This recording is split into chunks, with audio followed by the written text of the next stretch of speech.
राम, जय माँ भारती। दिनकर जी की वो पंक्तियां वो इन दिनों में ही स्मरण हो आती हैं। यह नववर्ष हमें स्वीकार नहीं, अपना यह त्योहार नहीं, अपनी यह रीति नहीं, अपना यह व्यवहार नहीं।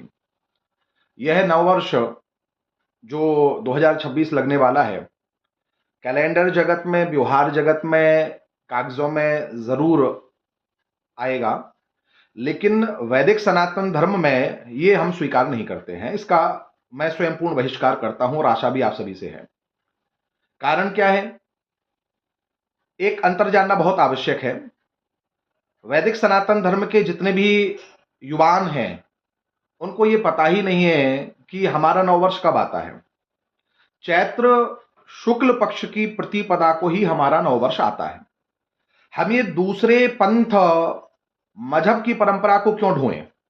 हमारा इतिहास जो हम जानते ही नहीं है, ये 2000 वर्ष में जिनका जन्म हुआ, जिन पंथों का, उन पंथों को हमने सिर पे चढ़ा के रखा है और व्यवहार जगत में उसको ला दिए। इसकी अनिवार्यता नहीं थी। उसका एक प्रमुख कारण मैं आपको समझा दे रहा हूं। जिन ईसाई कम्युनिटी के लोगों ने हमारे हिंदू नववर्ष को अप्रैल फूल यानी मूर्खों का दिवस घोषित किया, उनके नववर्ष को हम किस अवस्था में, जो कि भारत के अंतर्गत में 2 से 3% है, उनको कैसे माने? इस बात को समझ लें। हिंदुओं का नववर्ष कब आता है? चैत्र शुक्ल प्रतिपदा को। और चैत्र शुक्ल प्रतिपदा कब आती है? अधिकतम मार्च के लास्ट सप्ताह में और चैत्र के अप्रैल के प्रथम सप्ताह में। तो अधिकतम 30, 31 या 1 अप्रैल को हिंदू नववर्ष आया करता है। तो अंग्रेजों ने, ईसाइयों ने एक योजनाबद्ध तरीके से अप्रैल फूल प्रथम यानी 1 अप्रैल को घोषित किया। अप्रैल फूल का मतलब मूर्खों का दिवस।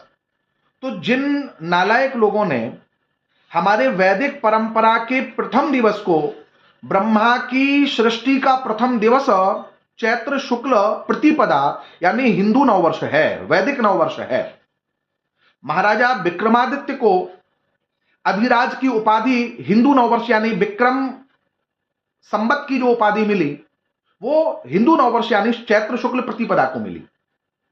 तो हमारे लिए सृष्टि का निर्माण दिवस, हमारे विक्रमादित्य महाराज को महाराज अधिराज की उपाधि, और 2500 वर्षों से यह परंपरा विक्रम संवत के नाम से चल रही है।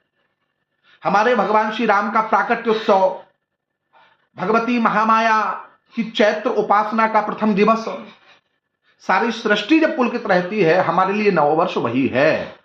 इस नववर्ष में, उस नववर्ष में अंतर क्या है?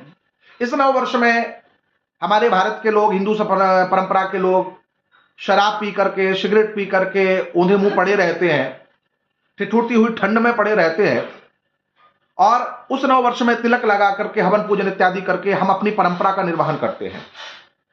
अब एक और अंतर समझ लें। ये हमारे यहां 12 मास होते हैं, चैत्र से लेकर के फाल्गुन तक, आप लोग जानते हैं। लेकिन हमारे हिंदू युवा आज भी इसको शायद नहीं जानते हैं। इसको जानना अनिवार्य है। जिन्हें अपने संस्कार पर, सभ्यता पर, अपनी परंपरा पर शौर्य नहीं होता है, वो समाज में नालायक कहलाते हैं। वो सभ्यता परंपरा मिट जाया करती है जो अपने इतिहास से नहीं जुड़ती है। तो इसको जानना अनिवार्य है। दूसरा कि अंग्रेजी परंपरा में जब रोम का शासन पूरे यूरोप पे था, ये कैलेंडर जो आप पढ़ते हैं जनवरी से लेकर के दिसंबर तक, ये केवल 10 माह का इतिहास इनका है। ये केवल पहले 10 महीने ही होते थे, इसमें 2 माह नहीं थे। वो 2 माह कौन से, वो हम समझाई दे रहे हैं आपको। जब रोम का शासन पूरे यूरोप पे था, तो रोम का जो शासक था, जिसका नाम था ऑगस्टस, तो उसने अपने नाम को जिंदा रखने के लिए ऑगस्टस जोड़ा, जो बाद में जाकर के वो अगस्त बन गया। और उसके बाद में उसका एक भतीजा हुआ जिसका नाम था जूलियट। तो जूलियट ने अपने नाम को जिंदा रखने के लिए यूरोप पे थोपा, अपना चाचा की तरह मेरा नाम भी जिंदा रहे, इसलिए उसने जूलियट यानी अपने नाम को जोड़ा, जो जाकर के जुलाई हो गया। ये आप सर्च भी कर सकते हैं।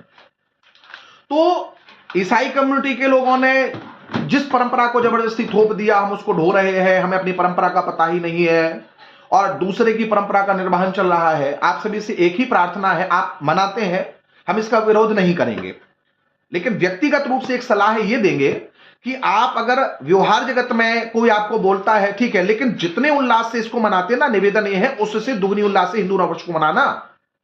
अपने पिता का सम्मान करना पहले सीखिए, अपनी संस्कार का सम्मान करना पहले सीखिएगा। तो आप सभी से यही आग्रह है कि जो आपको बधाई दे स्वीकार भले ही कर ले, लेकिन अपनी तरफ से क्यों, विशेष इनसे रोष क्या है जिन्होंने हमारे दिवस को, नववर्ष को मूर्ख दिवस घोषित किया। उन नालायकों के इन व्यवहार से, इस व्यवस्था से दूर रहे। कागज कॉपियों में 25 का 26 जरूर होगा, कैलेंडर में भी जरूर होगा, लेकिन हमारा पूर्ण नववर्ष, हमारा संवत्सर चैत्र शुक्ल प्रतिपदा को ही आता है। जय श्री राम, जय मां भारती, जय भवानी।